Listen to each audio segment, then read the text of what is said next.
There's a lot of talk on YouTube about old school gaming versus new D&D. There's this dichotomy that is presented between the OSR and D&D 5e, or sometime between the OSR and everything what's CD&D.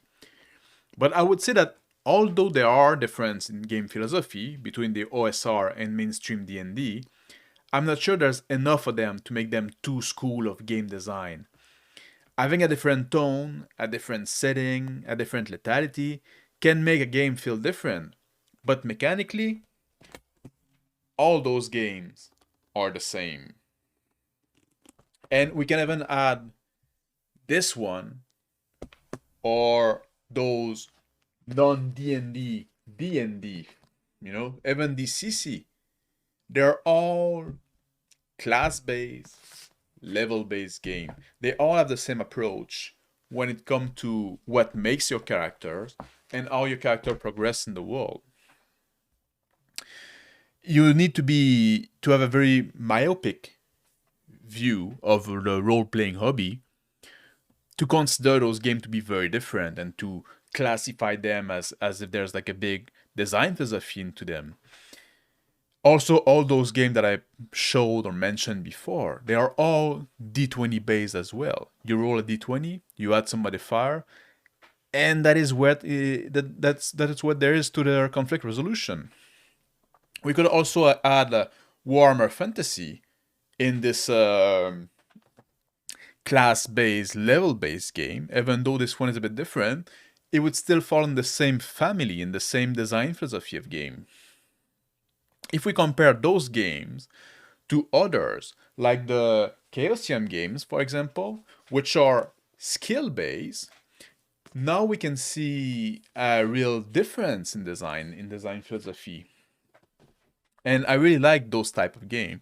And I would also like Conan would also fall into this category with the skill base. Character doesn't have a level, character doesn't have a class, he just got a bunch of skill, and those skills get better over time. Vampire the Masquerade could also fall in the other World of Darkness game, can also fall in the skill-based category, even though I would say this might be a bit of a transition game, because you have your clan or your tribes if you're playing werewolf, your tradition if you're playing mage. That is a kind of the equivalent of your class, and it gives you some feature based on your class, your clan, tribe, tradition. But the rest of the game is pretty much skill based, and you gain level from you don't gain level like by leveling up your clan or your class. So we see it's a very different approach to game design there. And there's a next family of games that I would define as move based, and those are the Powered by the Apocalypse type of games. And I don't have many of them because I'm not a big fan. I do have Dungeon World. I also have Iron Sworn that would fall in this category. And those games can be class based, like Dungeon World. You get a class, but they have a very different approach to how the game is run. That everything you do is a move, and so very different than the first generation of class-based game. And I think this move approach is very gamey. And in my opinion, it gets in the way of a role play because now it's all you have like those buttons to press. So instead of like just talking to an NPC, you activate your poly move. And I think that doesn't, like, Iron Sworn is made to be a solo RPG, so it doesn't matter as much in that game. So this game can be interesting, but if when you're because you won't be role play on your own anyway, you role play with other people. But I'm not a fan of those game. Like, some people like them. I find that they're too gamey for my taste and don't leave enough place for the role play. The next family of game I also am not a fan of, so I don't have many of them at all, and they are the aspect-based game. And those are the Fate and or Cortex game. I got the Cortex here.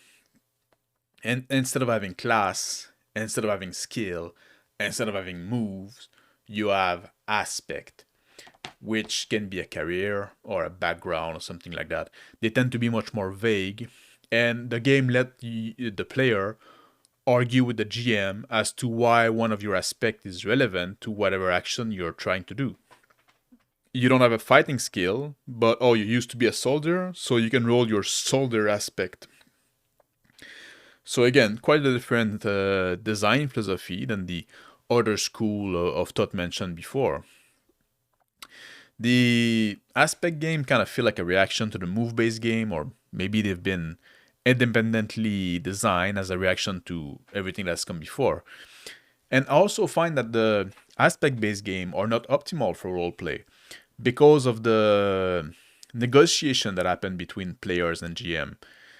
And player can try to stretch the usefulness of the aspect, like with the soldier aspect. If a character wants to dig a hole, he could argue that, oh, his soldier aspect is applicable because they used to dig latrine.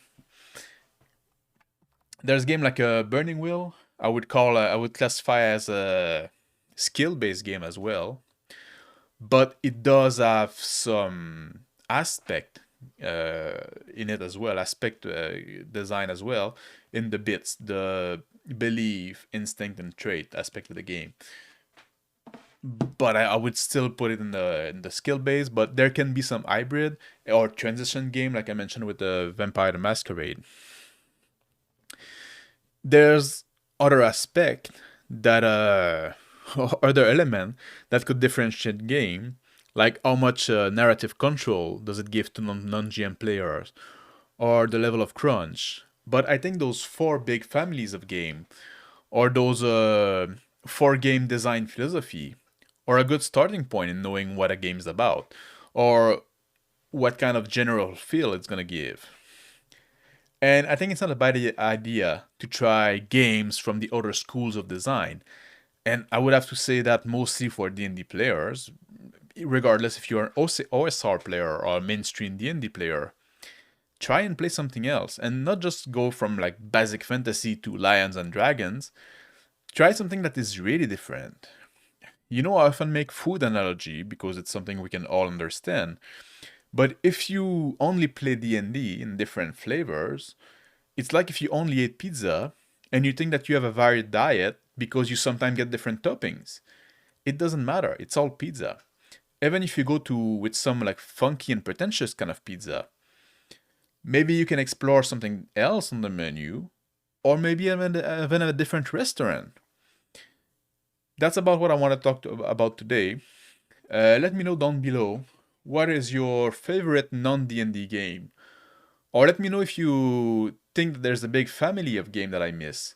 Thank you for watching, have a good day, and take care.